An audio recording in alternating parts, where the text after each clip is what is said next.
So, the Lashawana HaQadasha methodology of vocalizing consonants is simply employ the A class vowels. So, aba, ga, da, ha, wa, za, ha, tha, ya, ka, la, ma, na, sa, a, pa, va, ka, ra, sa, sha, ta. Their particular articulation would be closer to aba, ga, da, ha, wa, za, ha, tha, ya, ka, la, ma, na, sa, I. So here the ein is the is exclusively articulated and vocalized as the diphthong I. So I, pa, taza, okay, ka, ra, sha, tha, and they articulate and vocalize this as the voiceless dental fricative exclusively.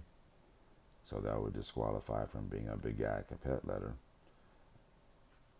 And here the taza is a problem because by definition of consonant, a consonant should be a single unique initial place of articulation. Alright. So if you have a ta, za, you have two consonants and two vowels, that would disqualify that from being the correct way of articulating this grapheme. Thad or vad. Thad, vad, not taza. Okay? So, is it possible that we could posit that there's another way to vocalize each of these consonants? Is it possible that ancient Hebrew possessed another vowel other than the A class vowel, or employed another vowel beyond that of the A class vowel in the diphthong I?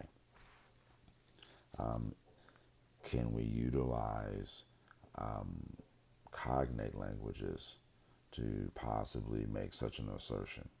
So if you've been told that ancient Hebrew is void of vowel diversity or possess no other vowel other than the according to the ancient Hebrew handbook, then how do you manage any other information that stands in opposition, especially when you've been told that anything written in Aramaic block script is Yiddish or modern Hebrew, or anything that possesses Nikodot is either modern Hebrew or Yiddish?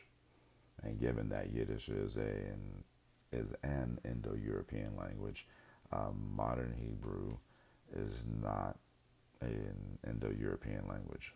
It is derived from an Afro-Asiatic language.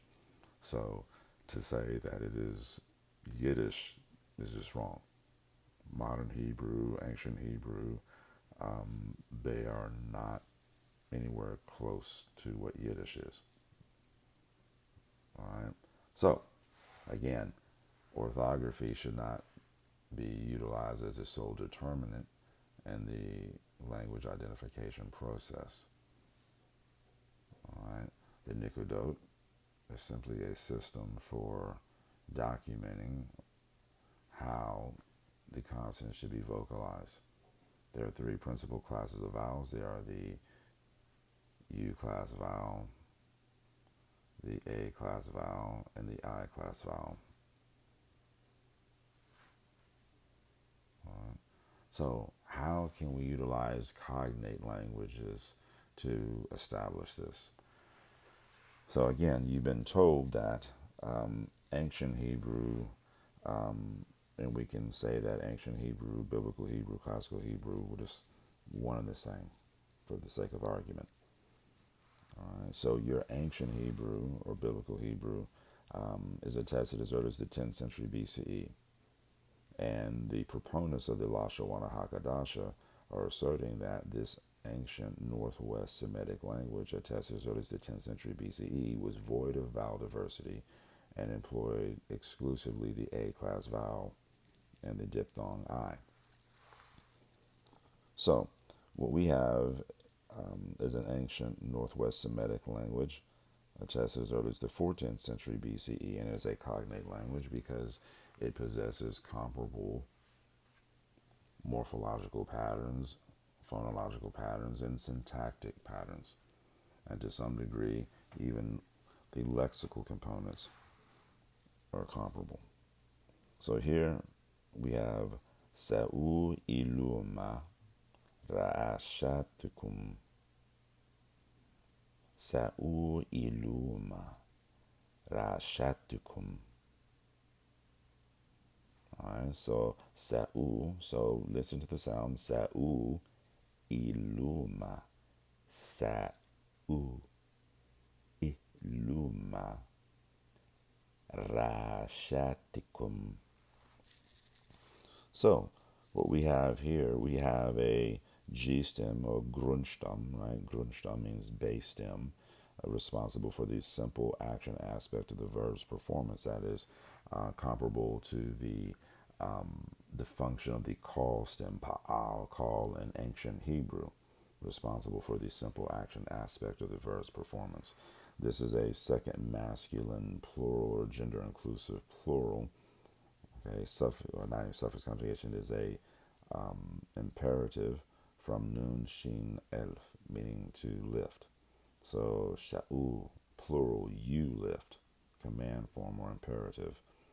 Iluma, iluma. All right, this is going to be our nominative plural, okay, masculine plural or gender inclusive. This is going to be the subject. Okay, so sa'u iluma. Okay, rashatukum. Okay, here we have our plural oblique with a second masculine or gender inclusive pronominal possessive suffix. Sa'u iluma rashatukum.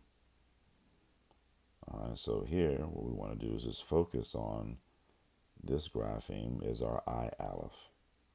Our U aleph. Sa'u. The glottal stop with the U class vowel. The glottal stop with the U class vowel. Sa'u. Sa'u iluma. Here's our glottal stop with the I class vowel. Iluma. Lift. Okay, you lift. So you gods or you gods, you lift. Iluma. Alright. So we have our U class aleph, our I class aleph. And here, rashatikum, our A class aleph right here. So a, I, U, a, I, U, a, I, U. Sa'u iluma rashatikum. Lift your heads, you gods. Lift up your heads, you gods. Sa'u iluma rashatikum. Alright, so here we have evidence that this Northwest Semitic language attested as early as the 14th century BCE, which would precede our earliest ancient Hebrew, attested as early as the 10th century BCE. All right, and it is a Northwest Semitic language, and it is a VSO language, and we could probably characterize this as a VSO language to some degree. All right, so Sa'u iluma rashatikum. So we were able to utilize morphology, how it looked, phonology, how it sounds, syntax, the arrangements of the constituents, and how the aforementioned impacts semantics, the meaning. Okay? Sa'u iluma rashatikum. So here, the morphology is comparable to that of ancient Hebrew. This is a second masculine plural or gender inclusive imperative from the G stem or call stem. Sha'u, sha'u, lift, lift up. Iluma. So Elohim in ancient Hebrew. So iluma. Rosh in ancient Hebrew, right? Rosh. Rosh Kadesh. So rashatikum. Zebrakekukum.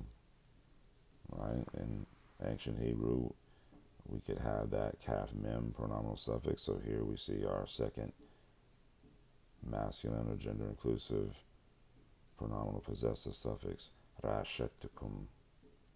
Sa'u iluma rashetikum. Alright, so if ancient Hebrew is attested as early as the 10th century BCE, all right, your earliest, and we have something here that possesses three classes of vowels at least, right? The A class vowel, I class vowel, and U class vowel. Again, here's our U class vowel, I class vowel, A class vowel. So, if an ancient language, Northwest Semitic language, same region, possessed at least three classes of vowels, right? And ancient Hebrew, as a Northwest Semitic language with comparable morphology, comparable syntax, comparable lexicology, is it not likely, is it not completely possible that ancient Hebrew also possessed vowel diversity and at least three classes of vowels, the A class vowel, the U class vowel, and the I class vowel?